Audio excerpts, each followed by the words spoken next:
Everyone, how's you all. चलिए आपके साथ आज डिस्कस करेंगे romantic as. Romantic as, romantic as जब इंग्लिश लिटरेचर में रोमांटिसिज्म आ गया तो उस एज को, उस टाइम को क्या बोलते हैं? Romantic as. और ये स्टार्ट होता है 1798 से एंड टू 1850 तक। Romantic age, romanticism, okay. और रोमांटिक एज के फादर है, father of that age, father of that age इस टाइम के, यानी कि रोमांटिसिज्म जिसने स्टार्ट करा, that is William Wordsworth. William Wordsworth, the father of romanticism. Romantic age के फादर जिन्होंने रोमांटिक यानी कि जो इंग्लिश लिटरेचर था उसके अंदर रोमांटिसिज्म वो लेके आए। एंड ये स्टार्ट होती है 1798 से, लिरिकल बैलेड से, with lyrical ballad, lyrical ballad से स्टार्ट होती है ये, जो कि पब्लिश हुई थी 1798 के अंदर। लिरिकल बैलेड्स ये बहुत सारी पोम का क्या है कि कलेक्शन है। अब ये रोमांटिक एज क्या है?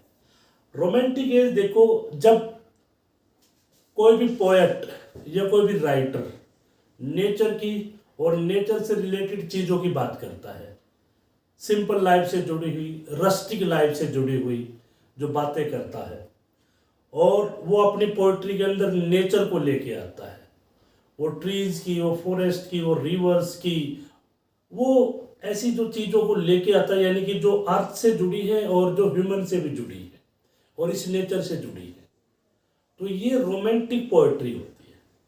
और रोमांटिक पोइट्री की स्टार्टिंग किसने करी थी? विलियम वर्ड्सवर्थ ने। किसके साथ? एस.टी. कोलरेज के साथ मिलके, with the combination of S T. Coleridge, with the combination of S.T. Coleridge, S.T. Coleridge, okay.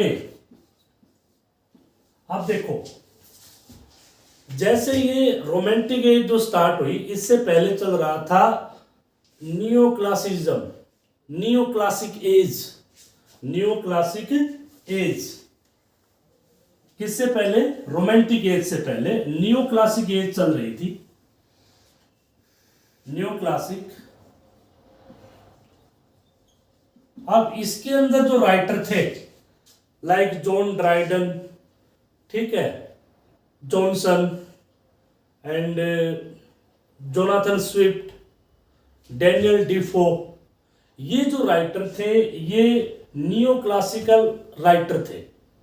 अब ये न्यू क्लासिक एज क्या थी? ये लोग यानी कि 17 से लेके 1700 से लेके और अबाउट 1800 के बीच के अंदर जो ये लोग थे, अब ये इमिटेट करते थे किसको? बहुत पुरानी जो रोमन और ग्रीक की जो पोइट्री होती थी ना, अगस्टस के टाइम की, होमर वगैरह की, उनकी नकल करते थे ये लोग। कौन से लोग? न्यू क्लासिक वाले। इसके अंदर कौन कौन थे मेन? एक तो जॉन ड्राइडन थे, ठीक है, जॉनसन थे, और डैनियल डिफो, भाई स्विफ्ट थे, ठीक है, विलियम कॉन्ग्रीव, ये सब राइटर थे। तो ये लोग न्यू क्लासिक की नकल करते थे, इमिटेट करते थे। तो अब क्या हुआ, जो विलियम वर्ड्सवर्थ थे एंड एस.टी. कोलरेज, अब इन्होंने सोचा कि भाई इनके नियो क्लासिक के ऊपर ब्लॉक लगना चाहिए, यानी कि रोक लगनी चाहिए। ज्यादा ही एक्सट्रीम हो गए थे, ये कुछ ज्यादा ही कॉपी करने लगे थे, और बिल्कुल नेचर से जुड़ी हुई चीजें तो बिल्कुल नहीं अपनी राइटिंग में ऐड करते थे, और सिंपल चीजें तो बिल्कुल नहीं होती थी इनकी, ज्यादा शो ऑफ करते थे, दिखावा करते थे। तो विलियम वर्ड्सवर्थ ने और एस टी कोलरिज ने सोचा कि भाई क्यों ना इनके ऊपर ब्लॉक हो, कुछ ऐसी चीज लेके आए जो लोग नियो क्लासिक को भूल जाए और किसको शुरू कर दे पढ़ना, रोमांटिक पोएट्री को पढ़ना स्टार्ट करें। तो उन्होंने कुछ सोचना स्टार्ट कर दिया। इस बीच 1795 के अंदर जो विलियम वर्ड्सवर्थ थे, इनके एक अंकल थे जिन्होंने एक बिल लिखी, तो उसमें 900 पाउंड के आसपास वो कुछ प्रॉपर्टी जो है किसके लिए छोड़ के चले गए, विलियम वर्ड्सवर्थ। तो उसका यूज करके इन्होंने बहुत सारी विजिट करी भाई, हाईलैंड के ऊपर गए, हाईलैंडर्स जहाँ रहते हैं ना, नीदरलैंड्स वगैरह, भाई इटली वगैरह वो गए, यानी कि नेचर की विजिट उन्होंने की भाई, माउंटेन्स पे, फॉरेस्ट के अंदर जाना, दूर दूर जाना, नेचर को क्लोजली ऑब्जर्व करा, उनको टाइम मिल गया, ठीक है, पैसे आने के बाद पैसे मिल गए और ट्रैवलिंग के लिए खर्चा मिल गया और उनको टाइम मिल गया, इनको विलियम वर्ड्सवर्थ को। तो इन दोनों की मुलाकात हुई थी 1795 के अंदर। तो अब उन्होंने प्लान करा कि भाई क्यों ना एक ऐसी पहली बार में ऐसी बुक पब्लिश कराई जाए जिसके अंदर रोमांटिक पोएट्री हो और लोग न्यू क्लासिक से हटके उसको पढ़ने लग जाए। तब इन दोनों ने मिलके लिरिकल बैलेड्स जो बुक है वो इन्होंने लिखी, लिरिकल बैलेड। ओके, अब इसके अंदर उन्होंने टोटल 23 पोम्स लिखी, किसके अंदर, लिरिकल बैलेड्स के अंदर, जिसमें 19 विलियम वर्ड्सवर्थ की थी, 19 पोम्स किसकी थी, विलियम वर्ड्सवर्थ की, एंड जो 4 थी वो किसकी थी भाई, एस टी कोलरिज की। ओके,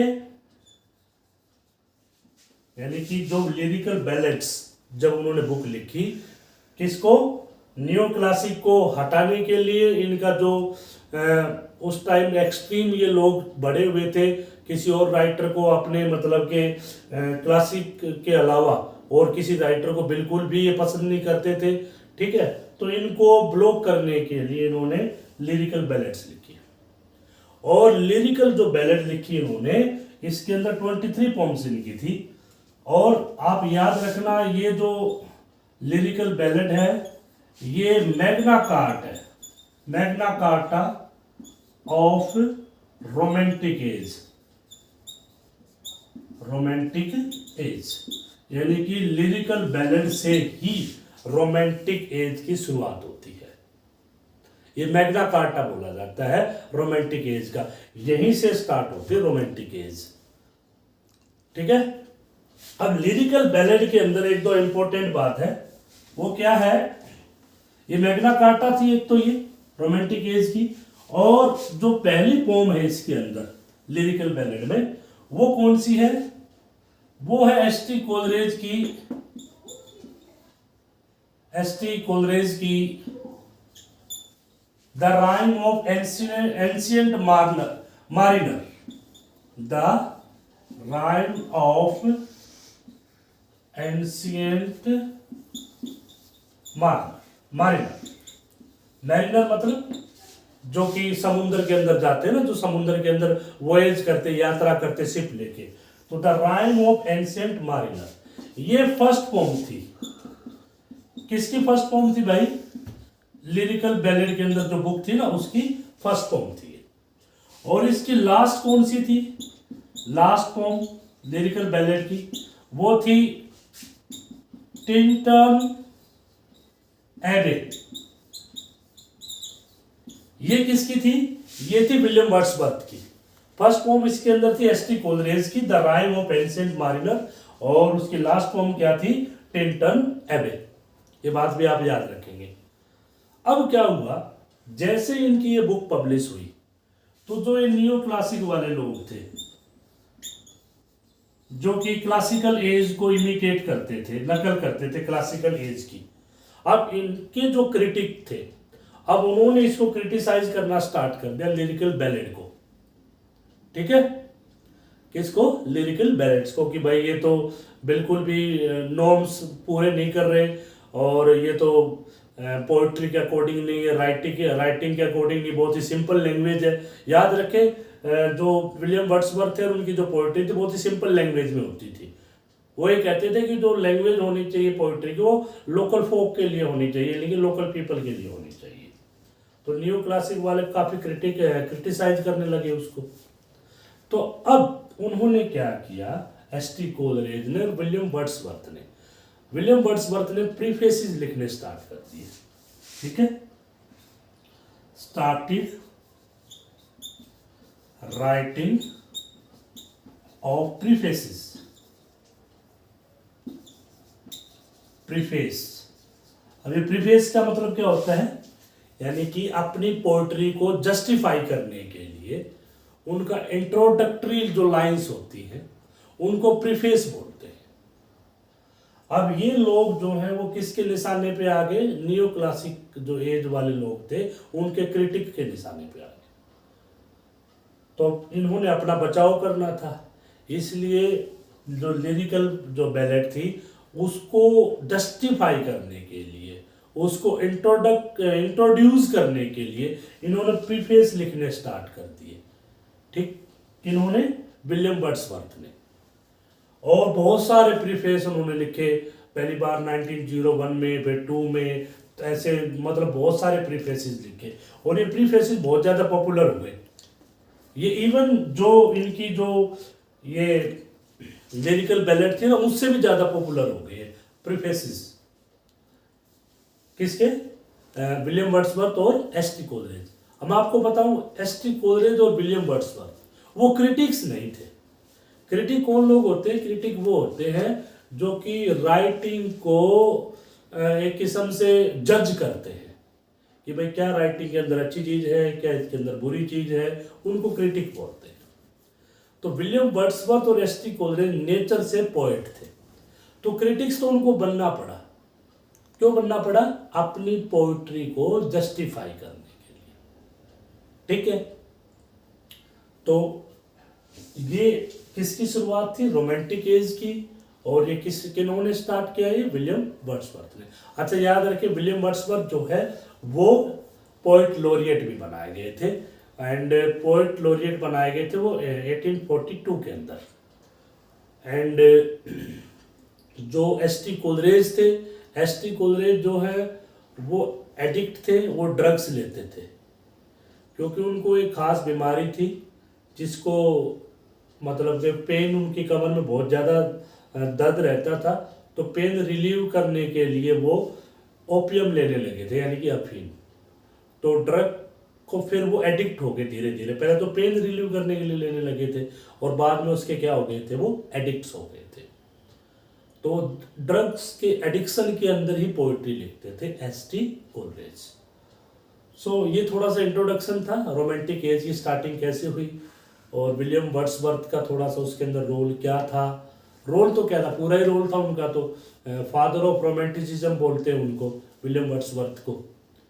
एंड एक बात मैं आपको बताना भूल गया, ये जो लोग थे, खासकर विलियम वर्ड्सवर्थ, रोमांटिक एज वाले, ये फ्रेंच रेवोल्यूशन से इंस्पायर्ड थे। ये मैं लिख रहा हूं, जो रोमांटिसिज्म जो वाले लोग थे, जो ये रोमांटिसिज्म वाले लोग थे, रोमांटिसिज्म वॉज इंस्पायर्ड, ये किससे इंस्पायर्ड था, फ्रेंच रेवोल्यूशन से। फ्रेंच रेवोल्यूशन जो हुई थी ना, फ्रांस की क्रांति, ये कब हुई थी, ये हुई थी 1789 के अंदर। तो पूरा रोमांटिसिज्म, जो शुरुआत का रोमांटिसिज्म था, खासकर विलियम वर्ड्सवर्थ, वो किससे इंस्पायर्ड थे, फ्रेंच रेवोल्यूशन से। ये फ्रेंच में गए भी थे इस रेवोल्यूशन के अंदर, उन्होंने जाके वहां पे देखा भी, और वहां उन्होंने शादी भी करी थी एक फ्रेंच की एक लेडी से, उनकी एक लड़की भी थी। लेकिन जैसे ये फेल हो गई, फ्रेंच रेवोल्यूशन जो कामयाब नहीं हो पाई थी, सक्सेसफुल नहीं हो पाई थी, तो वापस आ गए थे, निराश हो गए थे। ओके, सो वीडियो में इतना ही, दैट्स इट, थैंक यू।